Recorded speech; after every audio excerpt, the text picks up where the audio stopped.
एक बार की बात है, भगवान शिव और माँ पार्वती आपस में वार्तालाप कर रहे थे। तभी वहाँ भगवान गणेश जी आ जाते हैं। क्या बात है माताश्री, पिताश्री, आपने मुझे बुलाया? पुत्र गणेश, तुम्हारी माता तुम दोनों भाइयों के विवाह की चिंता कर रही है। वो चाहती है कि तुम दोनों भाइयों का विवाह शीघ्र हो जाए। हे माताश्री, हे पिताश्री, आप मेरी ओर से बिल्कुल भी चिंता मत कीजिए। जिस कारण से मेरे माता पिता चिंता में पड़े हैं, मैं वो कारण ही समाप्त कर देता हूँ। मैंने ये निर्णय कर लिया है कि मैं विवाह नहीं करूँगा। इतना कहकर भगवान गणेश वहाँ से चले जाते हैं। देवी पार्वती, तुम्हें दुखी होने की कोई आवश्यकता नहीं है। सब कुछ समय पर छोड़ दो। समय अपने आप सब कुछ व्यवस्थित कर देगा और देखना, तुम्हारा पुत्र गणेश एक दिन विवाह के लिए अवश्य मान जाएगा। उधर भगवान गणेश वन में तपस्या करने के लिए चले जाते हैं। भगवान गणेश ध्यान मग्न थे। तभी वहाँ पर देवी तुलसी आ जाती हैं और भगवान गणेश के विचित्र रूप को देखकर वो बहुत प्रभावित होती हैं। वो साधना में लीन भगवान गणेश के ध्यान को भंग करने लगती हैं, जिससे भगवान गणेश का ध्यान भंग हो जाता है। देवी, तुम कौन हो और यहाँ क्यों आई हो? मेरी ध्यान साधना में विघ्न उत्पन्न करके अच्छा नहीं किया तुमने। हे देव, मैं धर्मध्वज की पुत्री तुलसी हूँ। मेरी माता का नाम माधवी है।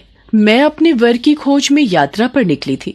आपको देखकर लगा जैसे मेरी यात्रा का उद्देश्य पूर्ण हो गया है। आपके विचित्र रूप ने मुझे बहुत प्रभावित किया है। मैं आपसे विवाह करना चाहती हूँ। नहीं देवी, मैं आपसे विवाह नहीं कर सकता। मैंने विवाह ना करने का प्रण लिया है। कृपया करके आप यहाँ से चली जाइए। भगवान गणेश जी ने देवी तुलसी जी से विवाह करने के लिए मना कर दिया। इस बात से तुलसी जी क्रोधित हो गई। क्रोधित हो उन्होंने गणेश जी को श्राप दे दिया। तुम आज शादी करने से मना कर रहे हो और एक समय आएगा जब तुम्हारी 2 शादी होगी और 2 पत्नियों के साथ तुम अपना जीवन व्यतीत करोगे। तुलसी जी के श्राप को कुछ समय बीता। तब तक भगवान गणेश की भी विवाह करने की इच्छा होने लगी, लेकिन उस समय कोई भी देवी देवता अपनी पुत्री का विवाह भगवान गणेश से नहीं करना चाहते थे।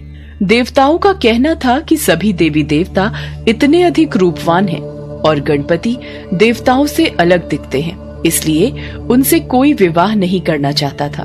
विवाह न होने से गणपति क्रोधित रहने लगे और जिस भी देवी देवता का विवाह होता उनमें विघ्न उत्पन्न करते रहते थे, जिसमें उनकी मदद उनका वाहन मूषक करता था।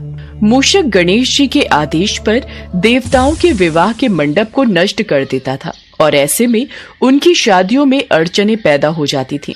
सभी देवी देवता घबरा गए और परेशान होकर भगवान शिव और माता पार्वती के पास पहुँचे। प्रभु, भगवान गणेश को न जाने क्या हो गया है। जिस किसी का भी विवाह होने वाला होता है उसमें विघ्न उत्पन्न करने के लिए मूषक को भेज देते हैं और वो सारे मंडप और विवाह के व्यवस्थित स्थल को तहस नहस कर देता है। सभी देवी देवता अपने विवाह को लेकर बहुत चिंतित हैं।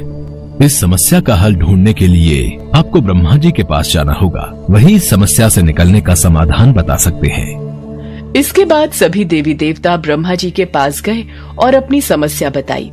हे ब्रह्मदेव, कुछ कीजिए। अब आप ही समस्या का कोई समाधान बता सकते हैं। आप सभी को घबराने की कोई आवश्यकता नहीं है। हर समस्या का समाधान अवश्य होता है। इतना कहते ही भगवान ब्रह्मा जी ने योग से 2 पुत्रियों को उत्पन्न किया और उनका नाम रिद्धि सिद्धि रखा।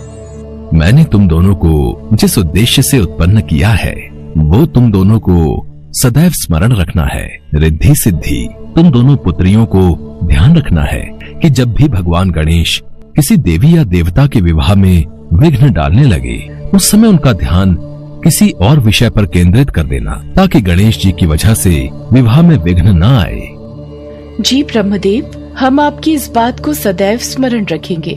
ब्रह्मदेव, आपने जो कार्य हमें करने के लिए उत्पन्न किया है, हम उस कार्य में अवश्य सफल होंगे। इसके बाद ब्रह्मा जी रिद्धि सिद्धि को लेकर गणेश जी के पास पहुंचे। भगवान गणेश, मैं चाहता हूँ आप मेरी दोनों बेटियों रिद्धि और सिद्धि को शिक्षा का ज्ञान दीजिए। ये तो मेरा अहोभाग्य है ब्रह्मदेव, मैं इन दोनों को शिक्षा अवश्य दूंगा। ब्रह्मा जी के कहने पर भगवान गणेश रिद्धि सिद्धि को शिक्षा देने लगे। एक दिन जब भगवान गणेश रिद्धि सिद्धि को ज्ञान की बातें समझा रहे थे, तभी वहाँ उनका वाहन मूषक आ जाता है। प्रणाम प्रभु, मैंने पता लगाया है स्वर्ग लोक में फिर किसी देवता का विवाह होने वाला है। मुझे आज्ञा दीजिए कि मुझे क्या करना है। प्रभु, मुझे ये प्रश्न समझ नहीं आ रहा। कृपया करके मुझे इस प्रश्न को भली भांति समझा दीजिए। रिद्धि, पहले मुझे गणेश जी से प्रश्न पूछने दो। पहले मैंने उनसे प्रश्न किया है। अरे, तुम दोनों आपस में यूँ झगड़ा ना करो। मैं तुम दोनों के प्रश्नों का उत्तर दूंगा। प्रभु का ध्यान तो मेरी ओर है ही नहीं, तो ठीक है, मैं भी अपने में मस्त रहता हूँ। कुछ समय तक इसी तरीके से रिद्धि सिद्धि गणेश जी का ध्यान दूसरे विषयों पर लगाती रही। एक बार गणेश जी की नजर अपने वाहन मूषक पर गई। तुम यहाँ बैठकर लड्डू खा रहे हो? तुम्हें तो मैंने देवताओं के विवाह में विघ्न डालने का कार्य सौंपा हुआ था। प्रभु, मैंने आपको कई बार स्मरण कराने की कोशिश की, पर रिद्धि सिद्धि आपका ध्यान अपनी ओर केंद्रित कर देती थी, और आपके आदेश के बिना मैं कोई कार्य नहीं कर सकता प्रभु। इसी कारण सभी देवी देवता किसी भी विघ्न के बिना अपने विवाह को संपन्न कर रहे हैं। भगवान गणेश को ध्यान आया कि रिद्धि सिद्धि की बातों में लगकर सभी देवी देवताओं का विवाह हो गया और वो अविवाहित रह गए, तो उन्हें बहुत क्रोध आया। इसका पता लगने पर भगवान ब्रह्मा जी रिद्धि सिद्धि के साथ गणेश जी के समक्ष प्रकट हुए। हे गणेश, आप अपने क्रोध को शांत कीजिए। मैं आपके समक्ष अपनी दोनों पुत्रियों रिद्धि सिद्धि के विवाह का प्रस्ताव लेकर आया हूँ। कृपया करके इसे स्वीकार कीजिए। भगवान गणेश ने ये प्रस्ताव स्वीकार किया। इसी के साथ देवी तुलसी का श्राप सच साबित हुआ। भगवान गणेश के 2 विवाह हुए और उनकी 2 पत्नियां रिद्धि और सिद्धि हुईं, जिनसे उनके भविष्य में 2 पुत्र शुभ और लाभ भी हुए। साथ ही एक पुत्री यानी देवी संतोषी भी हुई।